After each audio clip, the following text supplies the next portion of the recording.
clear tu te chi bai ule tun tum video a hian India rama thu buai rem na in court hrang hranga mipui te din sak thei tu le sarkar ayo ding thin ukil chi hrang hrang le dan themi soina tong kam hrang hrang heng lawyer barrister advocate public prosecutor government pleader senior advocate advocate on record advocate general attorney general le solicitor general ti tong kam te hi mizo tongin kan soifiang ahma saberatan lawyer ti hian dan themi law graduate pawlh sompahni pass nu a direka kumnga chung LLB course zirzo emo stream danga graduate nu a kumthum chung LLB course zirzo le te an vai na huam veka law graduate zong chu lawyer an ni ti na ani mase lawyer te hian bar council an in zialu photlo chuan khoiko ta ma mi an din sak theilo ramchung college le university atanga law zir chuak te lawyer ti a ko an ni la hin England Wales New Zealand le Australia atanga law degree ron zir zo te chu barrister ti a soile ko an ni deuh bi ka mase an ni ho po hian bar council atanga license nei lo le all India bar examination paltlang masalovin ko ta mi an din pui theilo adota advocate law degree nei to lawyer emo barrister emo in India rama law practice adu ani chuan bar council of India buat sai kumtina voi ni buat sai thin all India bar examination na ma chonin apaltlang turani a chu exam ma pass nu chuan a omna state bar council a inziak lutin law practice tura phalna license sala anga chumi hnuah ko ta a practice thei chawang chutiang mi bar council atanga license neya law practice ko ta mi din sak thei te chu advocate ti an ni a ti chuan om zia chuan law degree nei lawyer zong advocate an ni vek kherlova advocate zong ero lawyer an ni vek ti na ani adot lea chuan chutianga law degree nei bar example tlanga mani omna state bar council a inziak lut law practice tura license nei advocate kumsom li panga ayano panglo le kumsom ni chuang court experience nei to case tam tak lo din pui to te chu an case din pui a hne na han chan hnem dan le an hriat zau na azirin high court le supreme court in senior advocate ni na ha petrina advocate pa ngai a in senior advocate te roi man hi asan jok ba ka an kor chung dum hak thin kor hnung lama puan dum tho wai thlathin chumi dot le chuan advocate on record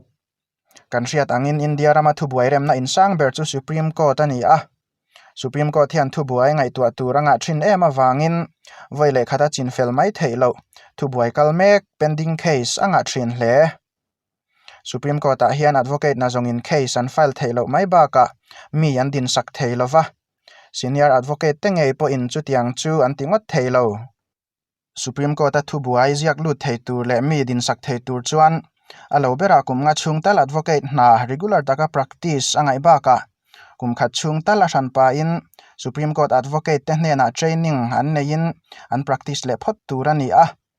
chumi hnuah po chuan supreme court in an pual exam a buat sai an paltlang le alangai bok chung zong an paltlang vek hnuah chuan supreme court building atanga mel som bial chunga office an hongin clerk an roi tur ani a chumi hnu chuan supreme court an in lan thein case an file thei chawang hetiang supreme court a case file thei le mi din sak thei ukil supreme court advocate kan ti te hi advocate on record AOR ti a ko le soi an ni a an ni chau hian supreme court a case an file in petition an file thei ti chuan lawyer le barrister advocate senior advocate le advocate on record om zia te chu kan sawifiahta a tuna chuan public prosecutor government pleader advocate general attorney general le solicitor general ti te hi lo hrilfia zui le ila mi tu inemo midang chunga poirap thlak tak khoin criminal case alo neya kan ram danin chutianga poi khoitu chu mimal tu emo chunga poi khoitu ni mai lovin ram le khotlang chunga poi khoitu angai thin chutiang huna chuan poi khoina tuar tu chung ko in ko ta thu buai an pulu ta ni chuan sarkar ukilin sarkar ayo in chu poi khoina a atuar tu chung kwa chu ko ta din sakin case aswal sak thrina chutianga poi khoina tuar tu sarkar ayo a ko ta din sak tu le case sual sak tu ukil chu public prosecutor ti anni a state le union territory hrang hranga public prosecutor ruat dan le an tran hun chung te ainang lo deuh fur heng public prosecutor kan ti te hian criminal case big entir nan tual tha ruk pong sual le adang te a state sarkar ayo in poi khoina tuar tu chung kwa an din pui thina chutiang chia chuan civil case kan ti heng nu pa inkar thu emo chung ko thu buaya poi khoina tuar tu sarkar ayo a din pui tu ukil anom vele a chung ukil te chu government pleader ti a ko le soi anni ve thung chutianga poi khoi tu ten an phu tok hremna an mu ngei theina na sarkar ukil ten poi khoina tuar tu lam ko ta han din saka case an sual sak thin lai chuan achangin tu ten emo sarkar laka thu buayan nein ko ta an thlen ve thin boka chutianga state sarkar in ko ta king tu anei chang le in soifia angai changa state sarkar ayo a ko ta ding tur chu state governor ten an ruat thina chung te chu advocate general ti anni state tinin advocate general pakhat anneya heng advocate general te hi state sarkar ayo a ko ta ding thin anni mai baka dan le akai hnoi thila state sarkar thuron petu ber anni boka wangin first law officer of the state ti a ko le soi anni bok thin chutianga state sarkar ten ko ta anayo tu tur ukil advocate general anne yang chia chuan sarkar lai pui po in ko ta ai o ading tur le thiam thu soi sak tu tur ukil anei sang vele a chu attorney general ti ani state sarkar ta na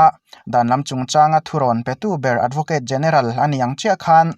sarkar lai pui hne na dan lam chung chang thu a thuron petu ber chu attorney general hi ani a chu wangin first law officer of the country amo first legal officer of the country amo ti po a soi thin ani state governor ten advocate general tur an ruat thin angin attorney general tur hi president of India in na ruat thina tin attorney general pui tur le troi om turin solicitor general of India ha om le a solicitor general of India hi second law officer of the country ti a soi thin ni in attorney general ang thovin kot hrang sarkar lai pui thlawang hovin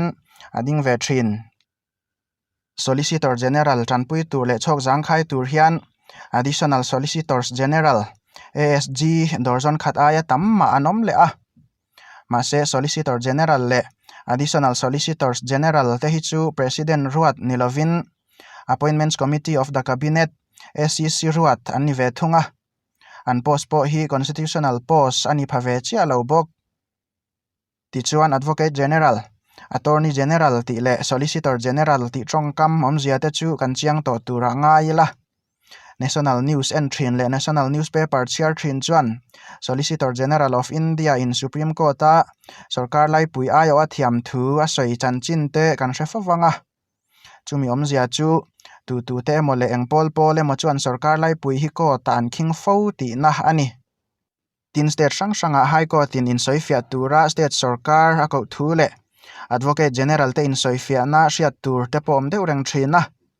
chuti lain ke ni mi zo te ero kan christian na hian min phuar ni in kan hre deuh nge